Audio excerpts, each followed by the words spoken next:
Okay, so you're now at the pointy end. You've built your course and now you've got to think about how to deliver it. So the kind of things we need to think about is under settings, you've got some choices. So if you want the learner to be able to skip the chapters, so that means bounce around in any order they want, otherwise no. Show course completion. If you had that at yes, every time the learner logs in, the first thing that will pop up on the screen is where they got to last time, how they're progressing. I tend to leave that off and it only works in an LMS. Now with the player theme, at the organisation level, you can set a colour that is your colour for your player, which is all the buttons and the player around the video. But if you want to change at a course level, you can put anything in there. Tracking. Now this is where decisions are, it's really important. You can do track just by the quiz. So if you've got questions throughout it, that's all you're tracking. Alternatively, you can track by the viewing. So that's how much they've viewed or a combination. Now, just one trick, if you are in a learning management system, often it can be handy to track just by the questions, but I'll show you back at the organisation level, you can block it so that the learner can't fast forward. So that's something you can do to the courses also if you need to.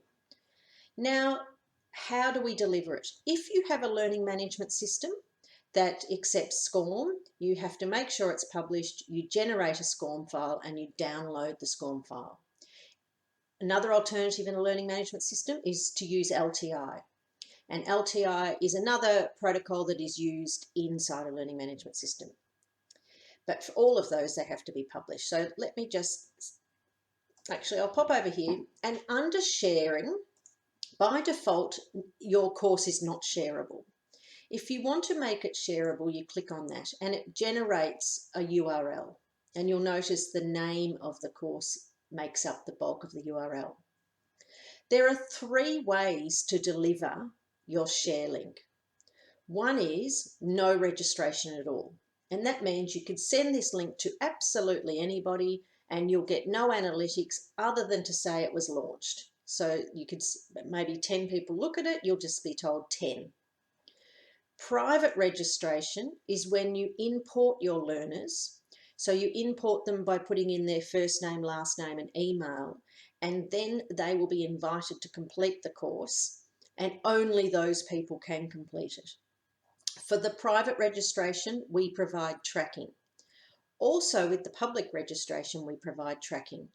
Public registration is a little bit different. It requires someone to put in their own first name, last name and email. So anyone can do it so long as they've put in those details.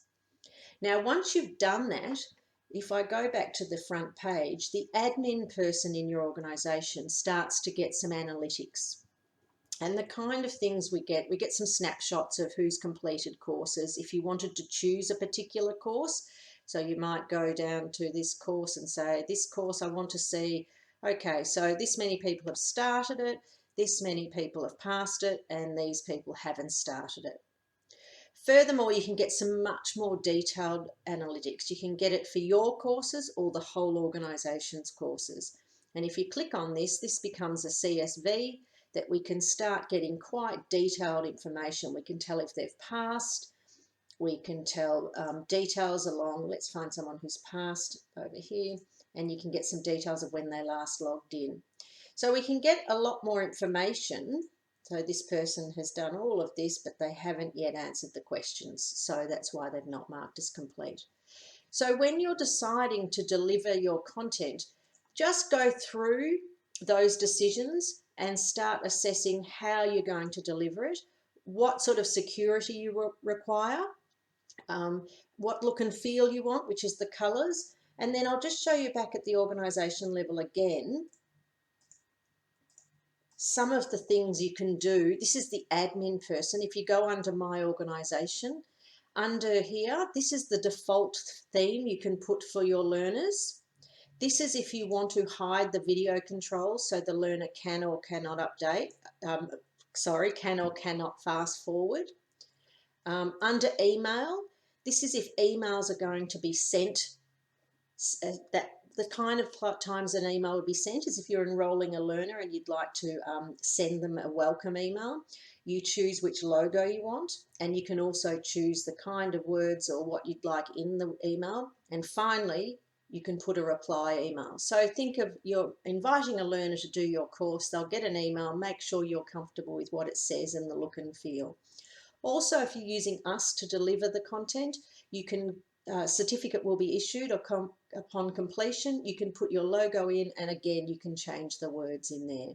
So some of those settings are just worth knowing to be able to really customize the look and feel of your content and all the information that's sent to any learners that you might register.